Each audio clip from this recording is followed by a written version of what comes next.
నమస్కారం. ఈనాటి మన విశ్లేషణకు స్వాగతం. ఈరోజు మనం ఒక అద్భుతమైన కథను చూడబోతున్నాం. ఇది ఒక మామూలు అబ్బాయి తనలో పాతుకుపోయిన భయాలను ఎలా జయించాడనేది చెప్పే ఒక ఆసక్తికరమైన ప్రయాణం. నిజానికి మనందరికీ ఏదో ఒక భయం ఉండే ఉంటుంది కదా, మరి దాన్ని ఎలా దాటాలి అనే దానికి ఈ కథ ఒక బెస్ట్ ఎగ్జాంపుల్ అని చెప్పొచ్చు. ఇక్కడ ఒక ఇంట్రెస్టింగ్ ప్రశ్నతో ఈ కథలోకి వెళ్దాం. అదేంటంటే, కేవలం ఒక చిన్న కథ ఒకరి జీవితాన్ని పూర్తిగా మార్చేయగలదా? అసలది సాధ్యమేనా? వినడానికి చాలా సింపుల్గా అనిపించిన రాము అనే ఒక కుర్రాడి అద్భుతమైన ప్రయాగం చూస్తే దీనికి ఖచ్చితమైన సమాధానం దొరుకుతుంది. అదెలాగో ఇప్పుడు డీటెయిల్డ్గా విశ్లేషిద్దాం. సరే, ఇక ఏమాత్రం ఆలస్యం చేయకుండా అసలు విషయంలోకి వెళ్ళిపోదాం. ఈ కథలో మన హీరో రాము. ఒక చిన్న పల్లెటూరులో ఉండే ఈ పిల్లాడు ప్రతి చిన్నదానికి తెగ భయపడిపోయేవాడు. ఒక పెద్ద మార్పు అనేది ఎప్పుడూ ఇలాంటి చాలా సామాన్యమైన పరిస్థితుల నుంచి మొదలవుతుంది అనడానికి రాము ఒక మంచి ఉదాహరణ. రాము క్యారెక్టర్ చూస్తే మనలో చాలా మందికి ఒకప్పటి మన చిన్నతనం కూడా గుర్తొస్తుంది. అసలు రాము భయాలు ఎలా ఉండేవో తెలిస్తే నిజంగా ఆశ్చర్యపోతాం. చీకటి అంటే భయం, పరీక్షలంటే భయం, కనీసం కొత్త వాళ్లతో మాట్లాడాలన్నా వణికిపోయేవాడు. ఇవి చూసేందుకు చాలా కామన్ భయాలే కదా అనిపిస్తుంది. కానీ ఒక వ్యక్తి ఎదుగుదలను ఇవి ఎలా ఆపేస్తాయో, ఎంతలా అడ్డుపడతాయో ఇక్కడ మనం స్పష్టంగా చూడొచ్చు. ఈ భయాల వల్ల రాము తన రోజువారీ జీవితంలోనే ఎన్నో ఇబ్బందులు పడేవాడు. అయితే ఏ కథలో అయినా ఒక టర్నింగ్ పాయింట్ ఉంటుంది కదా, రాము జీవితంలో కూడా ఆ రోజు రానే వచ్చింది. అదేంటంటే హనుమాన్ జయంతి రోజు. వాళ్ల ఊరి గుడిలో పెద్ద ఎత్తున ప్రత్యేక పూజలు జరుగుతున్నాయి. వాళ్ల అమ్మతో కలిసి ఆ పూజకు వెళ్లిన రాము జీవితంలో ఊహించని విధంగా ఒక గొప్ప మార్పుకి పునాది అక్కడే పడింది. అదే అతని భయాలను తరిమికొట్టే ప్రయాణానికి తొలిమెట్టు అయింది. ఇప్పుడు ఇక్కడ మనం గమనించాల్సిన అత్యంత ఆసక్తికరమైన విషయం ఒకటుంది. అదేంటంటే, ఆ గుడిలో పూజారి గారు చెప్పిన మాటలు.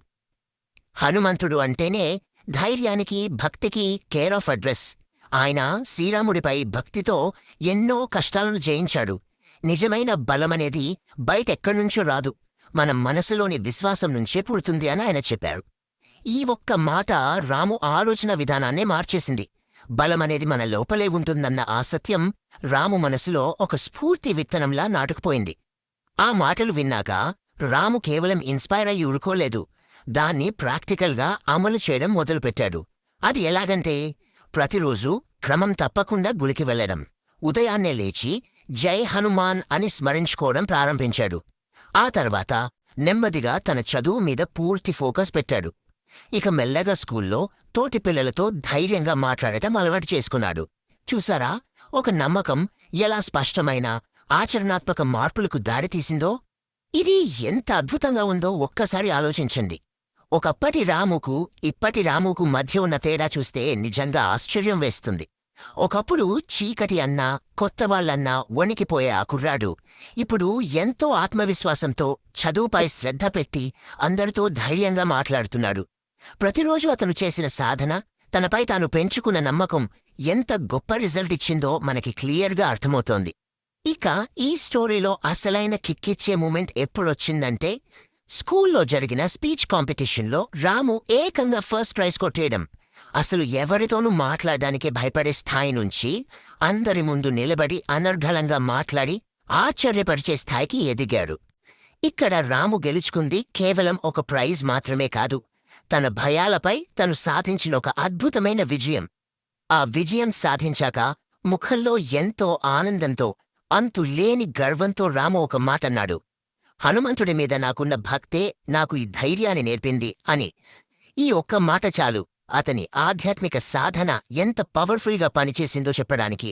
ఇది కేవలం ఏదో గుడ్డి నమ్మకం కాదు, ఒక వ్యక్తిని ప్రాక్టికల్గా ఎంత ముందుకు నడిపించగలదో అనడానికి ఇదొక సజీవ సాక్ష్యం. సో ఈ మొత్తం విశ్లేషణలో మనం తీసుకోవాల్సిన అత్యంత కీలకమైన పాయింట్ ఏంటంటే, భక్తి, మన మనసుపై మనకున్న తిరుగులేని విశ్వాసం, ఆ రెండింటి వల్ల పుట్టే ధైర్యం. ఇవి ఉంటే చాలు, లైఫ్లో ఎలాంటి కష్టాన్నైనా, ఎంత పెద్ద సవాలునైనా మనం చిటికెలో జయించవచ్చు. ఇది కేవలం రాము కథ మాత్రమే కాదు, మనందరికీ ఏ పరిస్థితుల్లో అయినా అప్లై అయ్యే ఒక యూనివర్సల్ ట్రూత్. సమస్య ఎంత పెద్దదైనా దాన్ని ఎదుర్కొనే బలం మన మైండ్లోనే స్టార్ట్ అవుతుంది. ఇక ముగించే ముందు ఆలోచింపజేసే ఒక ప్రశ్న. నిజమైన బలం అనేది నిజంగానే మన మనసులోని విశ్వాసం నుంచే వస్తుందా? వస్తుందని ఈ కథ మనకు చాలా స్పష్టంగా నిరూపించింది కదా. మన అంతర్గత శక్తి గురించి, మనని మనం నమ్మడం వల్ల వచ్చే రిజల్ట్ గురించి మనం ఎంత అద్భుతంగా తెలుసుకున్నాము కదా. ఈ స్ఫూర్తిదాయకమైన విశ్లేషణను ఇక్కడితో ముగిద్దాం. మళ్ళీ ఇంకొక ఇంట్రెస్టింగ్ టాపిక్తో కలుద్దాం.